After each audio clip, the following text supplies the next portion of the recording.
Oppo launch করে দিল তাদের আরও একটি নতুন phone Oppo F25 Pro 5G, যার মধ্যে থাকছে ভালো display, gaming processor, best camera এবং সেই সাথে সুপারফাস্ট চার্জার। আজকের এই ভিডিওতে জানাবো ফোনটির ব্যাপারে এক এক করে সবকিছু।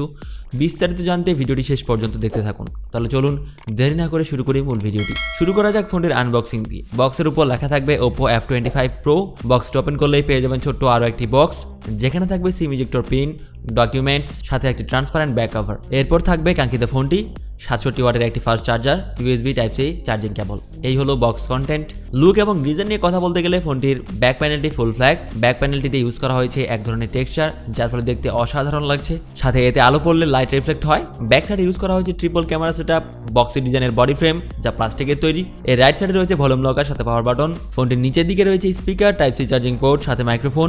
লেফট সাইডে রয়েছে হাইব্রিড সিম কার্ড ট্রে, আর উপরে পাবেন সেকেন্ডারি নয়েজ ক্যান্সেলেশন মাইক। নেই কোনো 3.5mm হেডফোন জ্যাক। ফ্রন্টে পাবেন middle punch whole selfie camera. এক কথায় ফোনটির লুক এবং ডিজাইন আমার কাছে অসাধারণ লেগেছে। ফোনটির থিকনেস হলো 7.5mm এবং এর ওয়েট হলো 177 গ্রাম। বলা যায় বেশ হালকা একটি ফোন।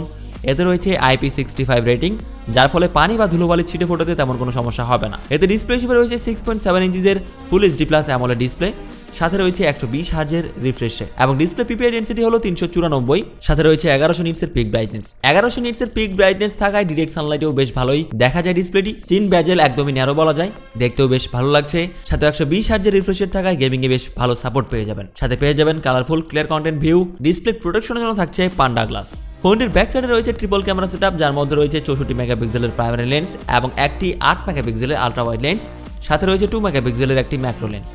ব্যাক সাইডের ক্যামেরা দিয়ে 4K তে 30 fps এ ভিডিও রেকর্ড করতে পারবেন। সাথে ফোনটির ক্যামেরা দিয়ে মোটামুটি ছবি তোলা যাবে। রয়েছে EIS সাপোর্ট। OIS সাপোর্ট থাকলে আমার মতে ব্যাপারটা আরো ভালো হতো। এবার চলুন কিছু ফটো স্যাম্পল থেকে আসি।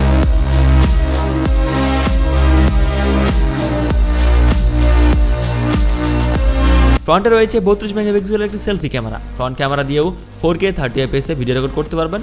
সেই সাথে পারবেন ভালো মানের সেলফি তুলতে। পারফরম্যান্সের জন্য ফোনটিতে প্রসেসর হিসেবে দেওয়া হয়েছে MediaTek Dimensity 7050, যেটি 6nm আর্কিটেক্ট বিল্ড, যার up to clock speed 2.6 GHz।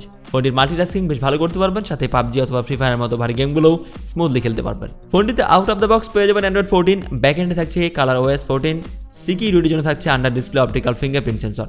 ফোনটির ব্যাটারি ব্যাকআপের জন্য দেওয়া হয়েছে 5000 mAh একটি ব্যাটারি, সাথে 67 ওয়াটের একটি ফাস্ট চার্জার, যার মাধ্যমে ফোনটি মাত্র 48 থেকে 50 মিনিটের মধ্যে ফুল চার্জ হয়ে যাবে। মার্কেটে দুটি কালার ভেরিয়েন্টে পাওয়া যাবে এই ফোনটি, যার মধ্যে একটি হলো অশিয়ান ব্লু এবং অন্যটি হলো লাভা রেড। সেই সাথে ফোনটি মার্কেটে দুটি র্যাম রোম ভেরিয়েন্টে পাওয়া যাবে, 8/128GB এবং 8/256GB। ফোনটি অলরেডি ইন্ডিয়াতে লঞ্চ হয়ে গেছে এবং এর 8/128GB ভেরিয়েন্টের দাম রাখা হয়েছে ইন্ডিয়ান মার্কেটে 23,999 রুপি, যা বাংলাদেশে 31,785 টাকার মতো। 8/256GB ভেরিয়েন্টের দাম রাখা হয়েছে 25,999 রুপি, যা বাংলাদেশে 34,434 টাকা। তবে ফোনটি বাংলাদেশে অফিসিয়ালি লঞ্চ হলে এর দাম আরও বেশি হবে, যা আমাদের সকলেরই জানা। ফোনটির বেস ভেরিয়েন্টের দামই হতে পারে প্রায় 40 থেকে 42,000 টাকার মতো। সাথে আপার ভেরিয়েন্টের দাম আরও বেশি হবে, কারণ বাংলাদেশে আমার মতে Oppo কিছুটা ওভারপ্রাইসড বলা যায়। ফোনটি ঠিক কবে অফিসিয়ালি বাংলাদেশে আসছে তা এখনো সঠিকভাবে জানা যায়নি, তবে ধারণা করা হচ্ছে এপ্রিলের শেষের দিকে বা মে মাসের শুরুর দিকেই চলে আসবে।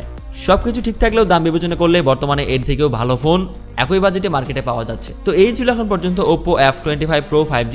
আজকের ভিডিওতে এই পর্যন্তই। পরবর্তী ভিডিওর আপডেট পেতে সাবস্ক্রাইব করে বেল আইকনে ক্লিক করুন। দেখা হবে পরবর্তী ভিডিওতে। ততক্ষণ ভালো থাকবেন, সুস্থ থাকবেন। ধন্যবাদ।